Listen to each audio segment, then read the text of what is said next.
This is the embassy to the United Nations of one of the Iron Curtain countries in New York. We're right in the middle of a press conference being held by Stefan Tamarov, a dedicated communist.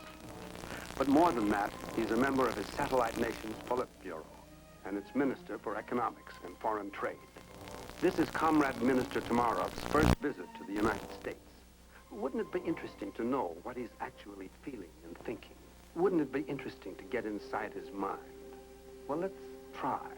Well, there are several possible answers to this question. First. That's right. Take it easy. You aren't accustomed to this Western style of free-ranging questions. Your behavior here will be carefully studied at home by the First Secretary and by the Russians. Tell a few jokes. Don't be so stiff.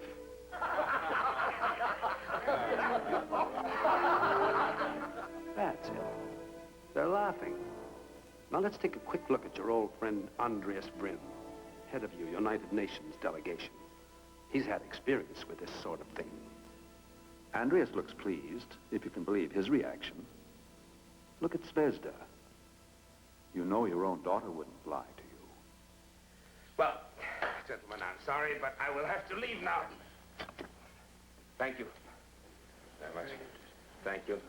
Pleasure. Well? Papa, that was very good. What did you think of it, Andreas? Excellent. Excellent. Now I must go. No, wait. Where are you running? This is our last full day in New York. There's so much I want you to see. Yes, Papa, but I've had my cultural tour of New York. I've seen the factories, the hospitals, and the slums. Zvezda.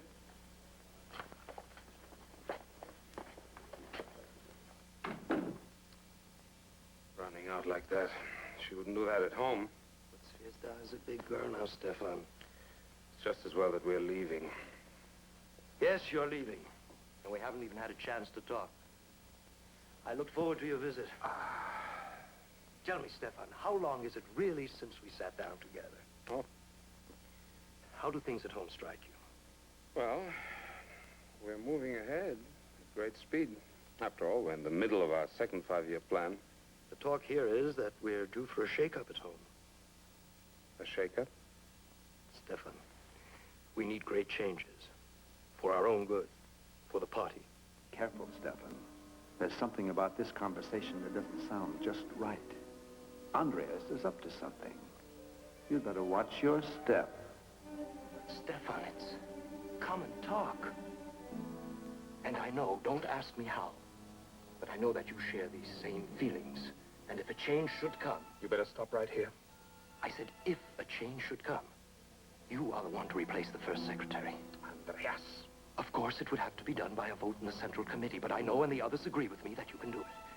You have the reputation with the people, and the name abroad. Be quiet. Now, you're not to pursue this subject any further. I'm putting you on notice that I shall report anything you say from this moment on. Stefan, don't talk like that. You drew me aside. You made quite sure that we were alone, and then you initiated a conversation that...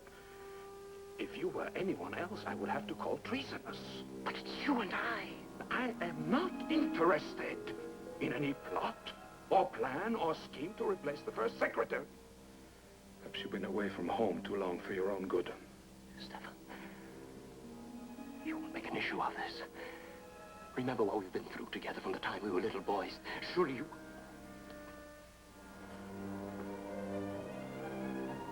But I'm warning you. You're not to engage me in any private conversation again before I leave. On any subject whatever.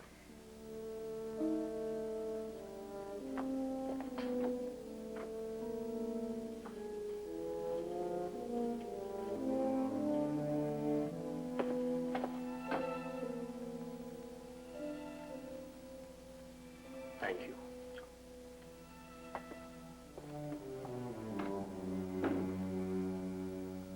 Yes, that's a good idea. Stand here a while, Stefan. Your legs are shaky. You're in a cold sweat. Your survival depends upon your instinct. And your instinct tells you that Andreas Brim is going to wind up on trial and be shot. It says you've just been having a conversation with a dead man.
It's definite that you're going tomorrow? Yes.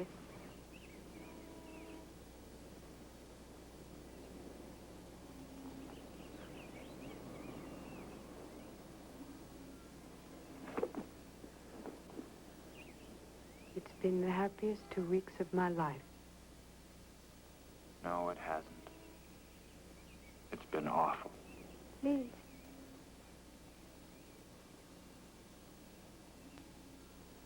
Stay on. John, my father is... That is impossible. Then you leave me no choice. I'll follow you. But you can't. How can you? Foreign news is my job. I make my own assignments. Pretty nearly. No, seeing you here is difficult enough, but in my country... I have to. You know that. I know. I'm frightened.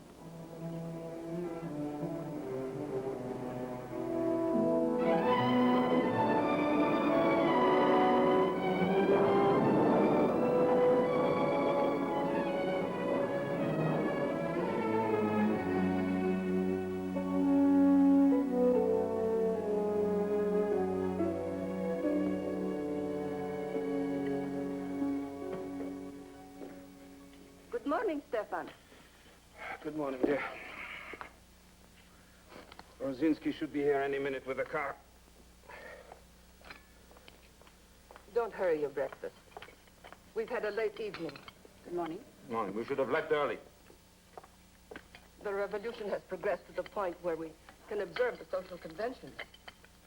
In any case, one doesn't leave before the first secretary does. Is Dad still asleep?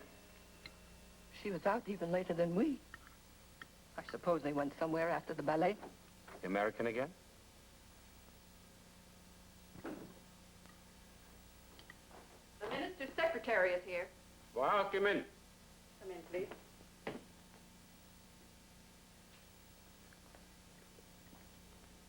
Good morning, Comrade Minister. Morning, Lieutenant. Madam, Sit down and have a little breakfast with us. I've already eaten, madam.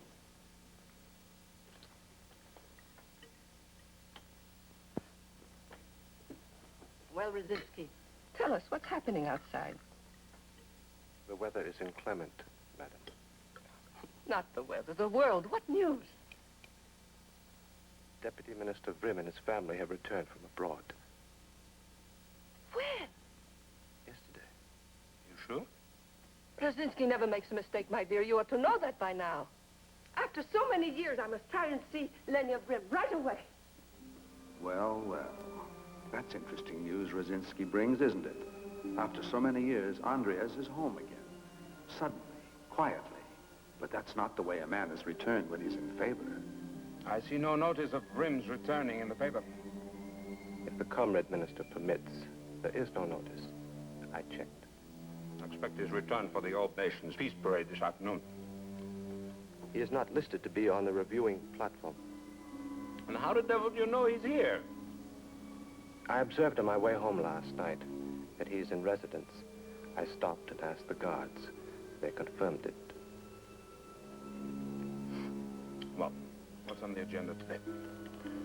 The Comrade Minister attends the parade at 1, ministry meeting at 3, and the First Secretary's reception for foreign delegates at 5. Any other matters that ought to be taken care of? There's a long-standing request from an American television correspondent, Haynes, John Haynes. Oh, yes, Haynes. Put him off, Rosinski. The Comrade Minister will recall the First Secretary's directive about capitalist news organs. For the present, all ministries must cooperate. Good morning, Rosinski. Good morning. Good morning, Papa. Excuse me. You sleep well? You look tired. I want to have a talk with you. You're upset about something? Frankly, yes. You've been seeing a great deal recently of a foreigner, a journalist, a television man. I don't know what exactly. You know John Haynes' father. We met him in New York. Yes, we went skating and to the ballet. It wasn't only skating, I hear. They say excursions, restaurants, even alone. Oh, they say. Must we talk about such things as what they say? I want the truth. I give you my word. I never discuss you or the party or the government with him. It was very foolish of you to be seen in public at all with a foreigner from the West. Hospitality's the line. Ah. Being hospitable. Well, John's been kept waiting a lot. It seems that he asked for an interview weeks ago with a member of the government, and so far he's got nowhere. So while he waits... Ministers are very busy people. And then it's desirable that journalists from the West should be given ample time to learn the truth about our country, in the hope that they will refrain from spreading capitalist lies. That all, Father? No. No. I had hoped that with our trip abroad, you and I would have grown a little... Are you in love with this man? I don't fall in love easily, Father. I'm glad of that. Dear, try to cultivate other interests. More constructive. I wanted to be a nurse in the People's Hospital, but you said no. It would embarrass you because the hospital authorities would try to give me privileged treatment. And you also said that I wouldn't be tough enough. Which isn't true, by the way. Even when I asked for a job in your office, you said no for the same reason as the hospital, so Papa... All I'm asking is that you be patient a little longer. There are changes afoot. You are growing up in an entirely new society. Ah, in which we live like old-fashioned aristocrats. This house, party privileges, servants. Those are the rewards of leadership. Now, they were fought for with the blood of the masses. But isn't all privilege fought for? And isn't it always excused? Now, that'll be enough of that. I'll ask you to remember that you're my daughter and to remember my position. And yours! Stefan. Zdadia. I'll have that American expelled. No, Stefan. That'll be the end of that. No, no. It could become an open political issue. How do you know how it could be interpreted? Your enemies could use it against you. It would be dangerous. Zvezda isn't a fool, dear. Let me take care of her and the young man. You're tired, Stefan. You have enough to take care of. I have been sleeping poorly.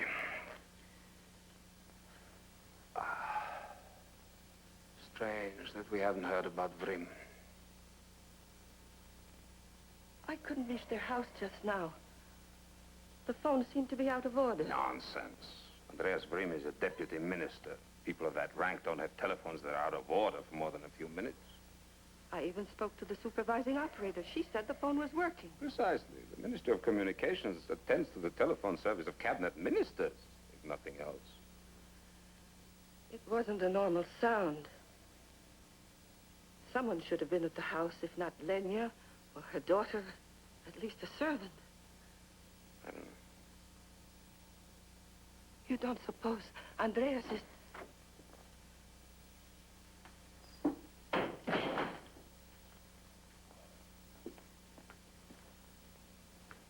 Pardon me, madam. The comrade minister is ready. Yes, ready. I'll inquire.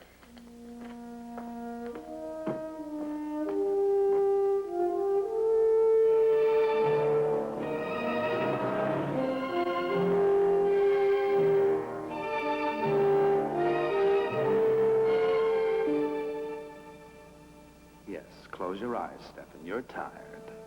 The business of catching every shift in the wind, getting it squarely behind you every time it veers from one direction to another. It can be tiring. As I said, Deputy Minister Grimm is in residence. There are the guards.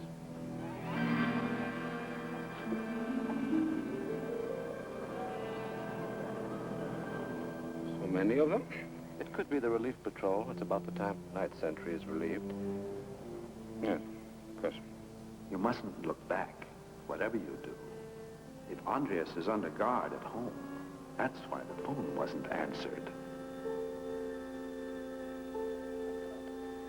Well, that's about it. Is the comrade minister having lunch here? No, at the Revolution Club. And shall I continue to try to call Deputy Minister Grimm? No, don't bother.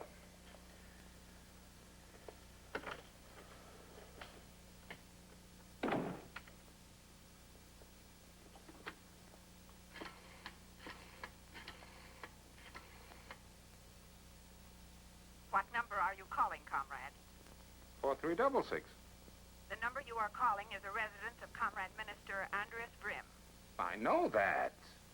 In that case, I shall need your name and telephone number. Why is that necessary? Your name and telephone number, please. Comrade, may I please have your name and telephone number? Easy now. Get hold of yourself.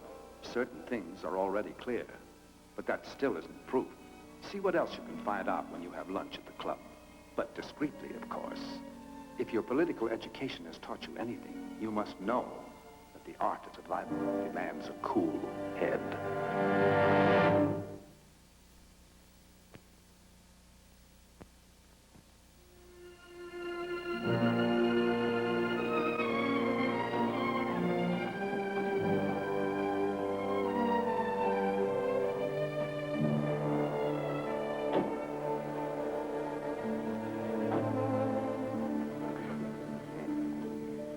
Comrade Minister, how pleasant to see you here. Oh, you lunching together? Yes, I presume you're waiting for someone. No, I was planning to eat alone. Well, I presume you'll be at the parade this afternoon. Yes. Although I expect it all to be Marto's afternoon. Lots of troops, eh, Marto? You'll be looking forward to that. Not too much of that, Stefan. It's a peace parade, remember? Of course. Not that Martov wouldn't have liked them all to be in the parade. I don't quarrel with executive decisions. Well, I'm looking forward to it. When I get back to my desk, I'm refreshed by the sight of so many youthful faces. And by the sense that we're really getting enthusiasm from the people. Did you ever doubt that, comrade? No, but it's been a long fight. I can scarcely agree. Popular enthusiasm has been spontaneous from the start. Well, frankly, I've caught more than one cold standing in the reviewing balcony. Don't you want to stand there? No, General. I much prefer marching with the people. He caught you that time, Martos. I think I will try to find the chief dining steward and find out why we're not being served. We haven't much time today. He's not too much of a diplomat. See you at the parade. Voya Raknich was once your protege. Ambitious, bright, a coming man. His behavior with two older and higher ministers was deliberate. See what he knows. You look in good humor, Voya. I feel in good humor. Some special reason for it, I'm sure. You keep a secret? I wouldn't be a member of the Politburo if I couldn't. They're making some changes in the highest places. Some, adjustments. I take it you are going up. Let's say I know some people who are on their way down. I see you can keep a secret too, Voya. I always knew that you could. By the way, Andreas Grimm is back. Yes, I know. Oh? You've seen him? I haven't. Comrade, let me give you some advice. I don't think you're familiar with recent investigations into the character and reliability of certain officials. There's no reason why you should, of course, because it's not your province. I do see the minutes of such committee meetings at Politburo sessions, but we haven't had one in 6 weeks. I know. course, I don't have all your privileges. I'm only a candidate member, but recently I've been given certain facilities. As part of your new position in the party? Let's say it's an indication of what my position may become. And the comrade of whom you've just spoken has been, Go on. well, there have been some questions. Your name has come up. Mine? Oh. I can't reveal that now. The matter isn't settled. I'm sorry I wouldn't have said so much, except, well, you were my first superior, and you were responsible for bringing me to the attention of the first secretary. Oh, yes, and the reason I didn't invite you to lunch with us is that we have to go back to committee meeting. After which the fate of Rima will be decided. Excuse me, they have the table ready now. Voya, is Vrim... Is Andreas under arrest? That's what you wanted to ask, isn't it, Stefan? And if he is, what will his arrest mean to you? What will happen to you? That's what's going through your mind now, isn't it?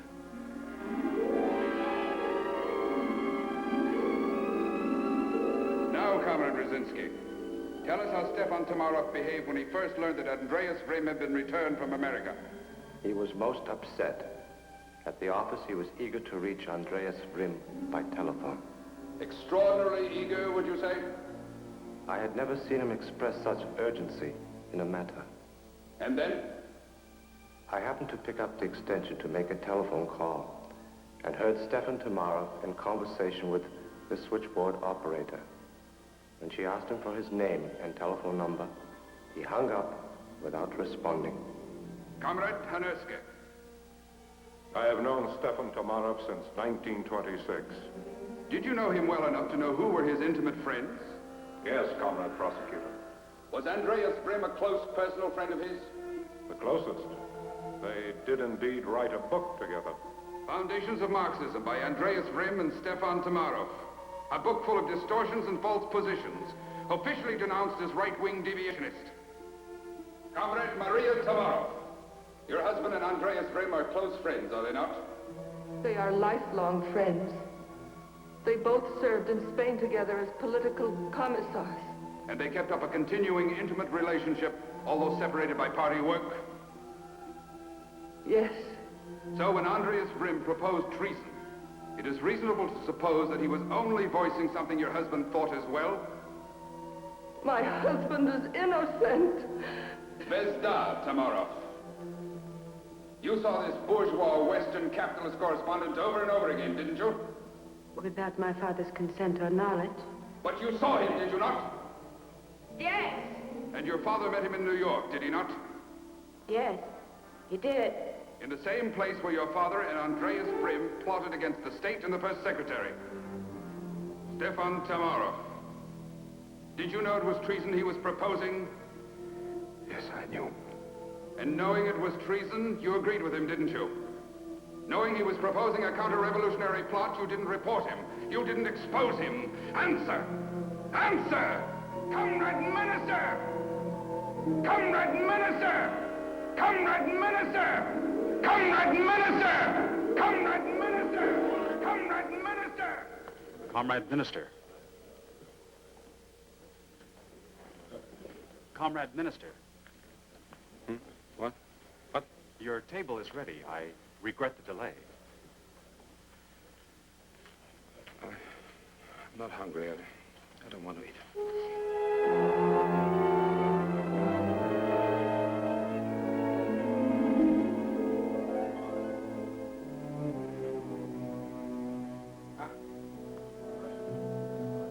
You're in the building in front of which the All Nations Peace Parade will be taking place shortly.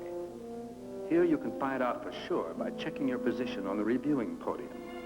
If you're still in your usual 6th spot, then for the moment, at least, you're safe. Go out on the balcony and take a look. Casually, as though you expected things to be as they always were. Casually now. That will be the first secretary's spot. Don't bother to look to the right. That That's for the second, third, and fourth secretaries. Quickly now. That's 5, 6. That's the one. That's where you stood for many years, in the 6th position. It took you 20 years in the party, through wars and revolutions, through blood and terror and death, to reach that place. It's yours. Look at the card and be sure. No, it's not your name. They moved you. How far? Not 7th either, nor 8th, but the next one is the last place. Not there either. So that's it. You're finished. The committee has made its decision about the conspirator Andreas Bryn and his closest friend, Stefan Tomarov.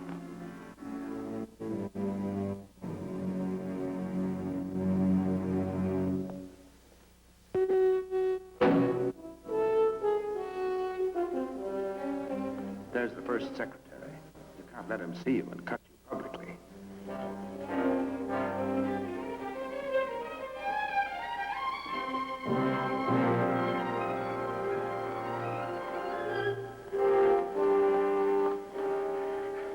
You must let me out. I don't feel well.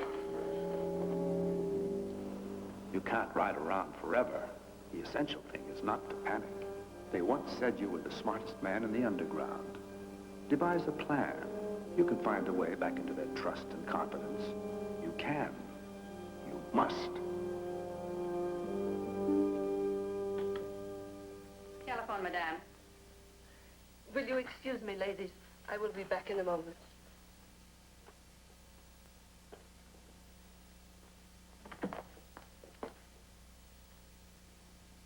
Hello? Maria, Yes, Stefan, what is it? are you alone? No.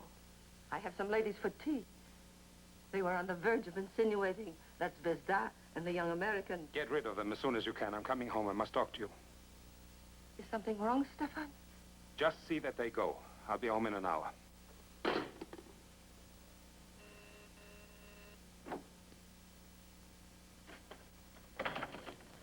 I'll see this American TV fella this afternoon. 4 o'clock. That's all, Rosinski.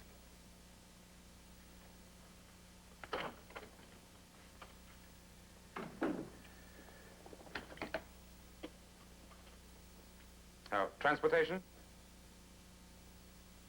I want to make travel arrangements. This is the minister. I want to make travel arrangements for my wife and daughter. 2 seats on the Geneva plane this evening. Right. This afternoon at 4. Well, it's about time. What about the questions? You will submit them in advance. 4 o'clock. Please be prompt.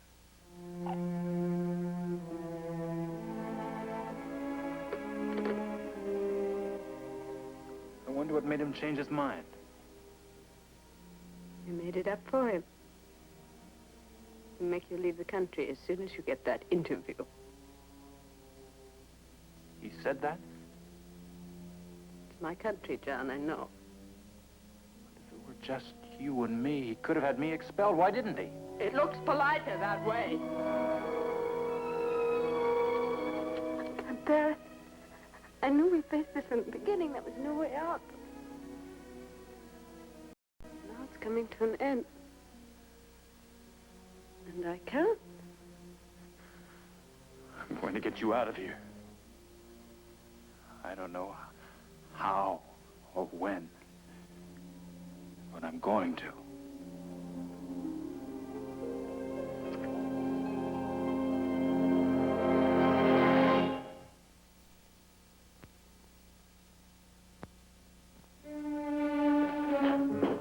What is it, Stefan?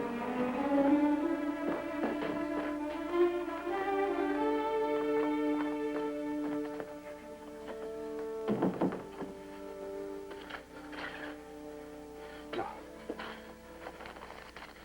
Plane tickets. And exit visas. You and Zvezda leave at 6 o'clock for Geneva. There's some money in there, and I never told you I have an account at a bank in Switzerland. The party opened it for me when I was a courier for the Comintern. It was then for my use as a treasurer. I don't know why, but I've always kept it. even when my position in the party changed. You're in trouble, Stefan. You wouldn't be telling me these things and making these plans if you weren't. I don't want to listen to any more. I've seen purges and denunciations. They work like a creeping fire. First, Andreas is denounced. Now, all his friends and his associates. It will be you. I know, Stefan. It will be you. No, it will not be me. It does not have to mean me. I'm taking steps to see that it doesn't. Sending Zvezda and me to Switzerland, providing us with money. These are the steps of a man walking to his death. When am I at my best? When I'm in action. I have a plan. I've not lost my touch. It's not like you to panic. The old comrade, the loyal wife who visited me in a dozen prisons, who twice thought I was dead. It's been a long road. And we aren't either of us what we used to be. Let Zvezda go. I'll stay, Stefan. Look, you are a gentle, loyal human being. You could not turn Lenya Vrim away if your life depended on it. But your kind of loyalty can be so fatal. If it means your life and your safety, I'll turn her away. No. You must respect me and my judgment. In this instance, I insist that you obey. You are to collect Zvezda and tell her only that you and she are going ahead to Geneva and that I will join you later for the trade conference. Will you? I may notify you to come back, but you are not to return unless I use the code word obligation.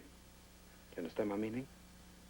Even if I call you and do not use the word obligation, you are to ignore whatever I say. No! Oh, come.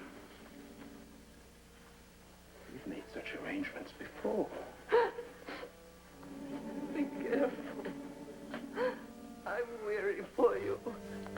I'm weary of denunciations and purges and code messages. Oh, Stefan! No.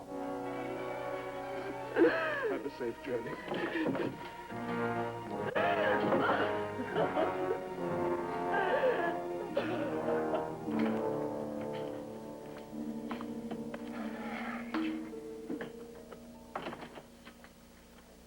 The American correspondent is here. Oh, good. Ask him in and see that we're not disturbed for the next hour or so. And send the car back to the house for my wife. Yes.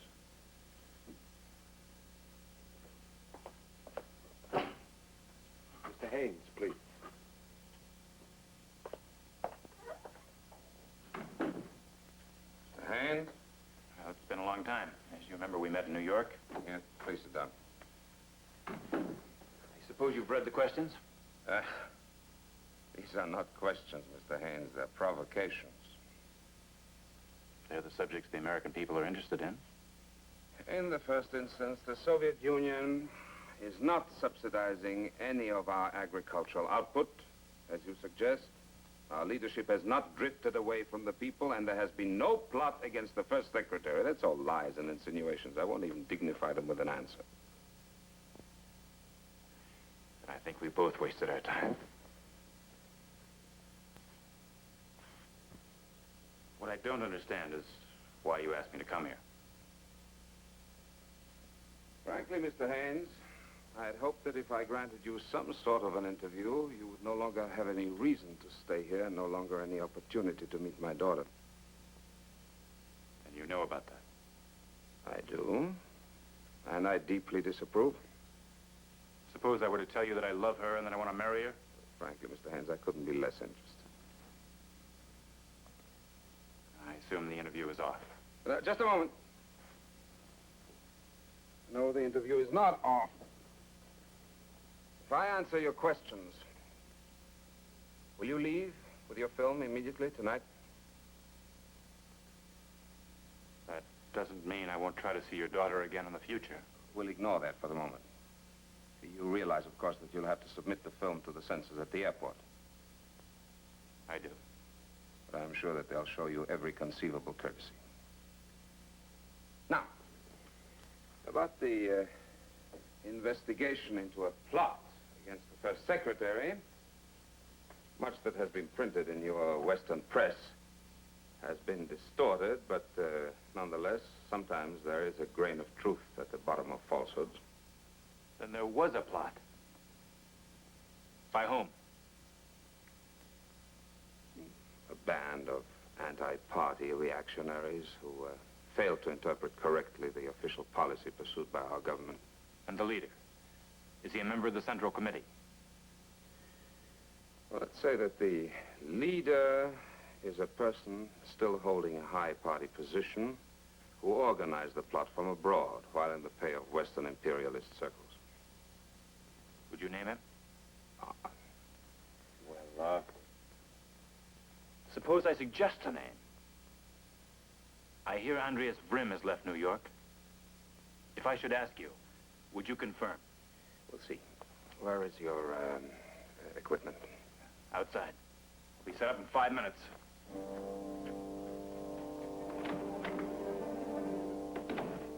Outguess, outthink, outmaneuver.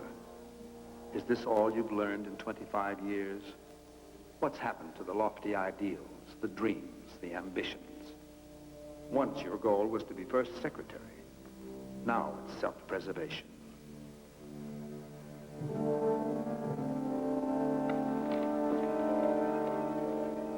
One last item. There have been persistent rumors in the West that your first secretary is about to be replaced. Is there any truth to this? The first secretary is not going to be replaced. The rumors are the work of a band of criminal conspirators. But a conspiracy does exist, doesn't it? Possibility first came to my own attention about 3 months ago. At that time... 3 months ago, you were in New York, weren't you? Yes. At that time, I had the first inkling of the treachery of a man whose career and whose devotion to the cause of socialist revolution would have previously made such suspicion unthinkable.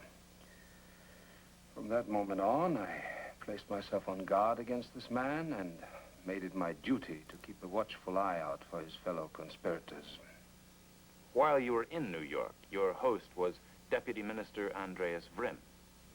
Is this the man you accuse of being the leader of the plot against the first secretary? The investigation is still in progress.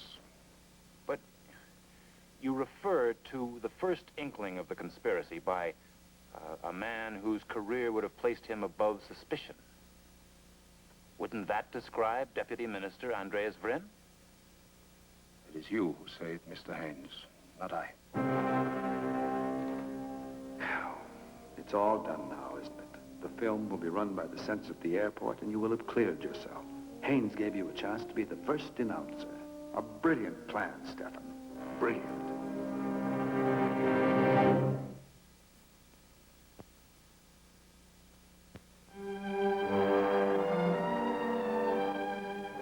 Brilliant plan, Stefan. Brilliant. Now you can relax. In a few hours, the film will be in the hands of the censors, and by midnight, perhaps, you'll be secure. What happened to you today? Were you ill?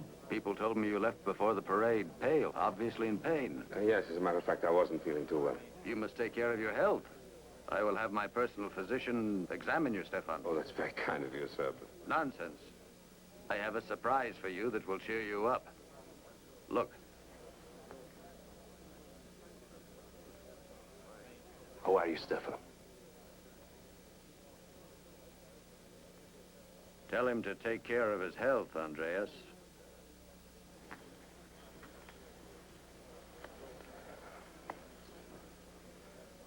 Are you all right? What are you doing here? Believe me, I didn't know I would be here. It was a close thing. I owe you a debt of gratitude, Stefan. You were under investigation. Yes, I suppose Rochnich told you. It seems there was some question as to whether I was the right man to be put in charge of our forthcoming atomic program. Some serious opposition, actually. You know how it is when you begin to lose out in the party councils. It does not end simply with your not getting the appointment. After that, they begin to close in. I tried to call you on the telephone. Yes, I know. The communications office apologized and said that they would intercept my calls. Anyway, it was you, my old comrade. You were the one who saved me. Yes, I told the committee that you would vouch for me, that you had complete confidence in me. Well, at first it didn't seem to have any effect, but afterwards, when they came back from lunch, the entire atmosphere changed. Suddenly it was Comrade Minister this and Comrade Minister that, and Stefan, your prestige is enormously high. My prestige? Yes. I understood why after they invited me to the review. If you would have seen for yourself if you had remained. Stefan, they had moved you up to the second position, deputy to the first secretary. I might as well tell you, you are being mentioned as the next first secretary. Well, of course, that explained it all. It made all the difference in the world.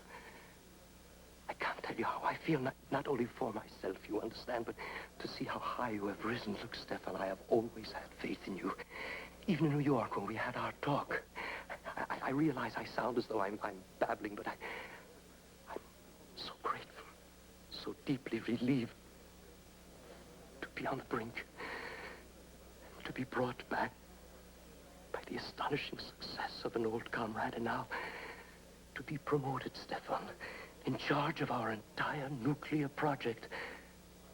I shall never forget it, Stefan. If there is ever anything you want from me, whatever it is, please don't hesitate.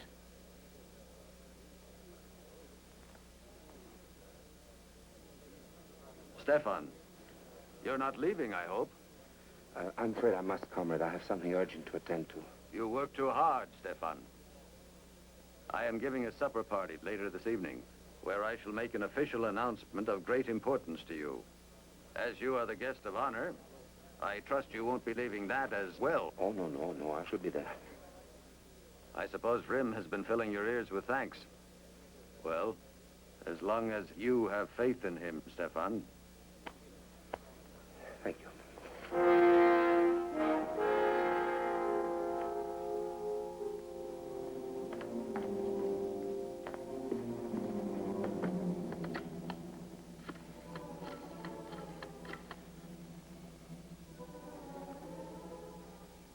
Has Mr. Haynes left for the airport yet? About half an hour ago, you say? Thank you, Comrade.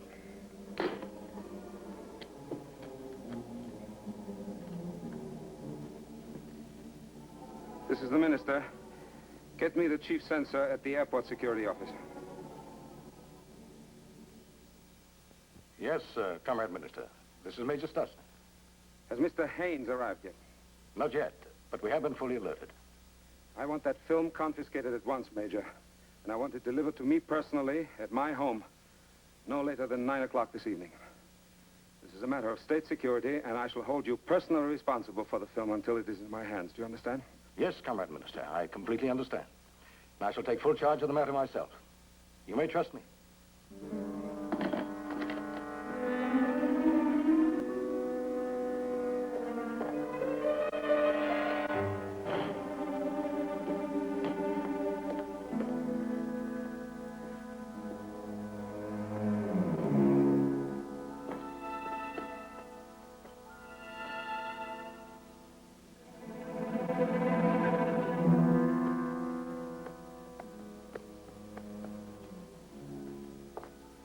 For you, Comrade Minister. They said you were waiting for it.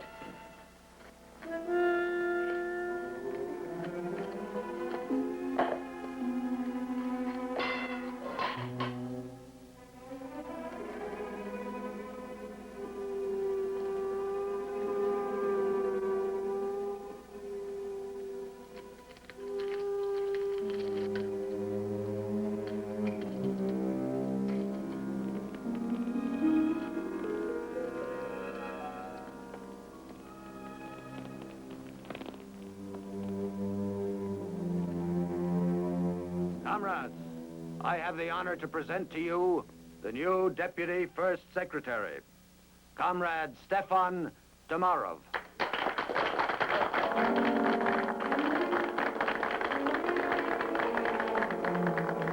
Go ahead, Stefan. Expand a bit. Feel your power a little. You deserve it. Look at them. At Andreas. Raknich. The first secretary. who has chosen you as his successor. You can call Zvezda and Maria home. You can go on with your life. This is your moment. You used your brains and you've won.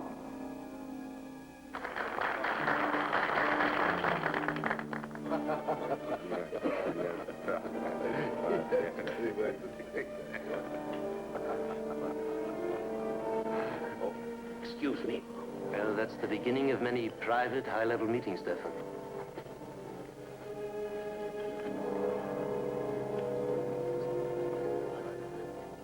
Stefan, I hear a curious story about some film. An interview I granted a Western correspondent named Haynes. I had it confiscated by Major Stasny. By the way, I failed to compliment you on your efficiency, Major. An interview granted in line with our decision to cooperate with Western correspondents?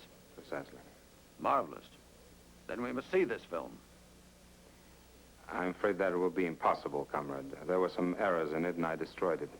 But, Comrade Minister, you did tell me that the film involved a matter of state security? Yes? Wonderful. Then the film isn't lost after all. I don't understand.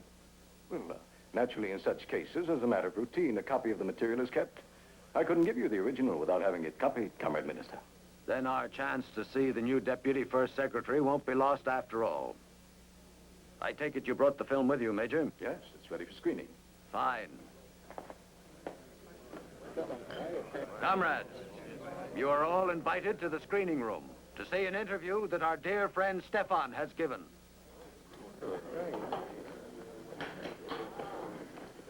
All get used to it, Stefan.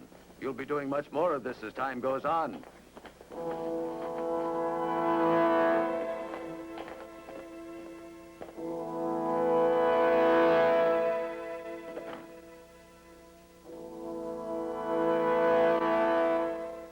You know what's going to happen now, Stefan. And there's not a thing in the whole world you can do about it.